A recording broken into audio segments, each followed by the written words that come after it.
I think you got to remember there are two big issues with the healthcare issue. One is the supply of service, actually being able to get the service that's going to keep you healthy or correct the problem. The other is affordability, being able to reduce the cost of providing that service. And from those two very important components, the research capability in biomedical can serve both. First of all, we all know about the breakthroughs. We all talk about, you know, you can't turn on the news channel without some new breakthrough coming through. We just got one today. But the fact is, you don't talk about the savings, and huge amounts of savings involved there, especially when you get into this early detection process. So this is an essential component that we really don't talk about, because this is a program that actually will address those root problems of the challenge of getting the service to the people and being able to afford to provide it to them. And are those issues in this debate, Congressman? Sure they are. I mean, a principal reason we're having a debate now is because we want these cures, these treatments, these tests, these diagnostics to be available to people. It's the result of work that's been done over decades ago at the NIH, but also at the National Science Foundation and even in the Department of Energy. Technologies that have been developed that make possible tests and pharmaceutical medicines and treatments that were really unimaginable a decade or two ago. And those investments take time, and it's hard to sustain them. And the work takes place in, you know, kind of behind the lab walls, and to sustain them is politically difficult. That's why it's great to, you know, bring it out onto the stage here with the rock stars to make the point that this is critically important to people's quality of life, their economic well-being, our nation's economic well-being, as well as our physical well-being. That long-term commitment is something that we've heard time and again today. Let me ask you about the difficulty of sustaining that kind of commitment, given some of the issues that come up around biomedical research. How difficult is it to navigate through the shoals of animal welfare issues that are brought up around this issue, of ethical and moral issues? Congressman Castle of Delaware, thank you very much for joining us. Certainly. No problem. These ethical issues around stem cell research and those kinds of things, how much of a challenge is that to developing consensus and getting funding, and how do you deal with those concerns? Politics is a huge, huge problem. It doesn't lend itself to long-term commitments. Politics doesn't lend itself to that over-the-horizon perspective or the consistency of making a commitment and maintaining a commitment. And I think that is one of the problems that we really need to address. I was on the Health Committee when we doubled NIH funding during the 90s. Well, that was great to double it, but then all at once when it fell through, we didn't create a structure to maintain a steady flow. Absolutely essential that NIH funding now be stabilized, and we try to guarantee at least a minimum level of service to be able to maintain, because you don't want to have researchers go through the valley of death, as we call it, where you got feast and famine and you start having problems. The other valley of death is the little secret that we don't talk enough about here in Washington, and that is public financing of NIH is the foundation, but the private investment is a huge factor to actually to close the circle. And there you have the valley of death, where you start having a long period that somebody does research, but by the time they're able to get something into the market to pay for the next set, the system dies out. And right now, I'm looking at the fact in my district, probably 50% of my research facilities will be gone from the United States soil by the end of 2 years. That is a major challenge that we've got to talk about. And how do you answer that challenge in the teeth of some of these issues that the temperature rises so much around these issues sometimes?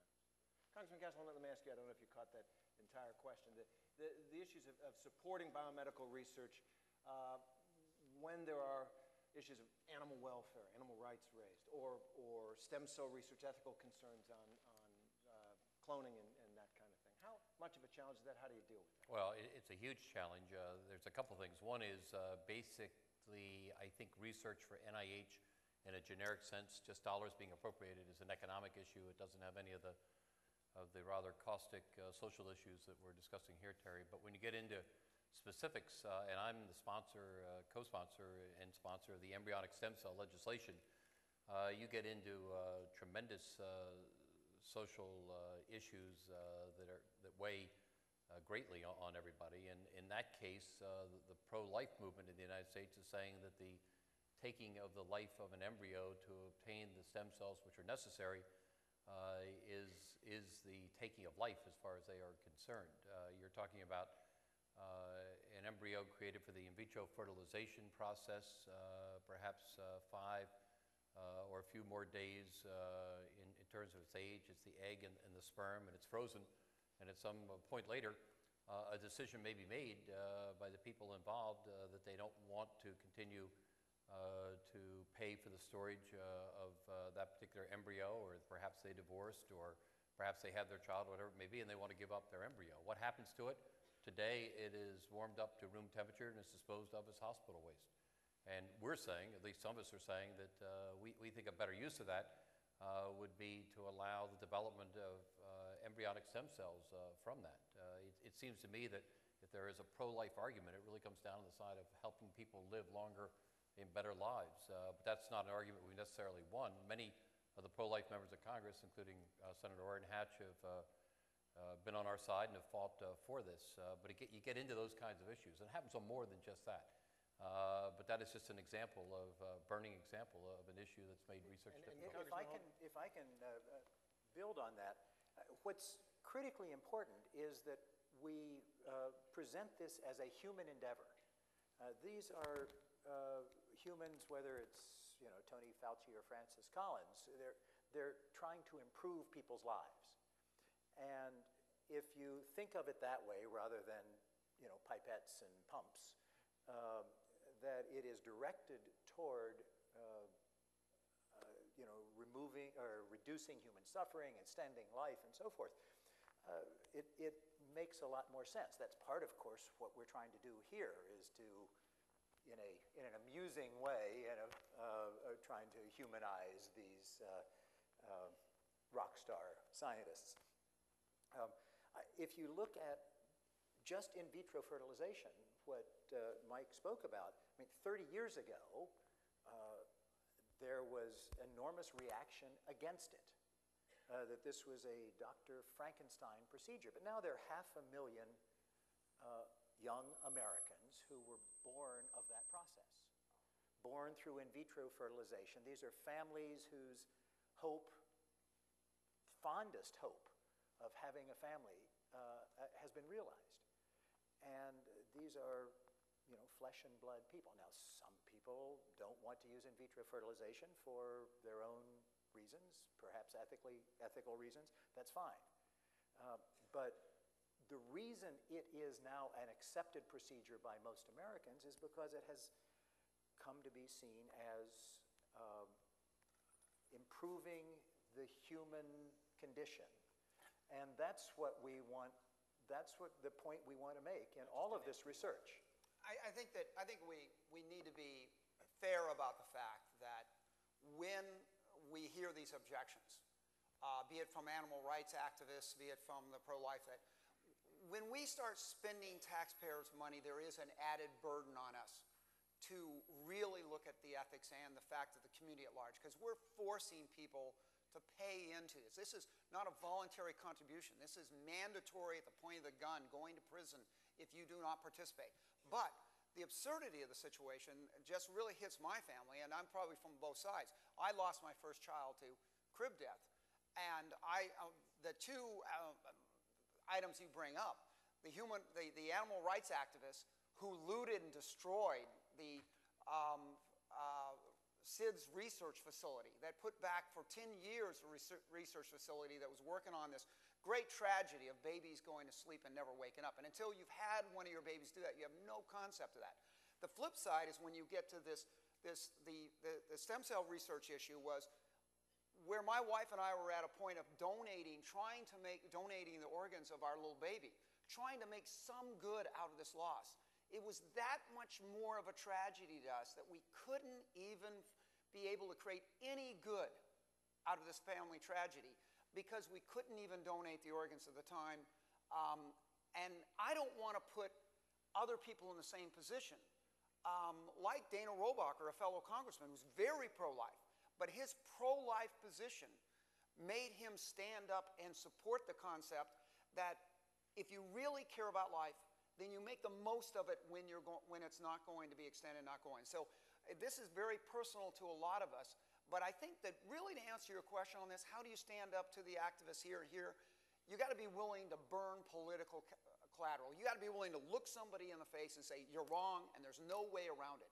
And I think too often in our society, when we feel our friends are making a mistake, we walk away and not tell them straight face. And I think friends need to tell friends up front, you're wrong on this one, and I'm going to stand up and tell you that so. It's a powerful story. I'm so sorry to hear that. I'm getting a high sign, but I'm going to ask one more question, which is another challenge in this area, and that's what you might call the disease competition, right? People organize around Alzheimer's, Parkinson's, HIV/AIDS. Is that any way to run a popsicle stand? And is that any way to fund research, and how should we do it? I mean, it's part of this humanization that we're talking about. I mean, it's a family appreciates the research, whether it's for SIDS or for Parkinson's, if it's hit their family. And, you know, we're supposed to draw out from the populace their wishes and hopes, their desires. That's our job, is to get a sense of the values of the people. And, you know, when they have felt this, then they're willing to pay for the instruments. I mean, Joe Perry needs instruments to do what he's doing, but these folks need instruments that are even more expensive.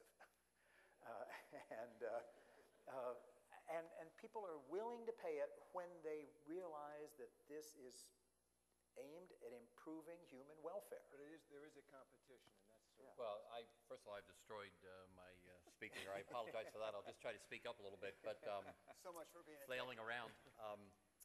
I worry about this a lot because you do have disease-specific requests which are made to all members of Congress back through their 435 House seats and 100 Senate seats. And as a result, I think they get some response for that.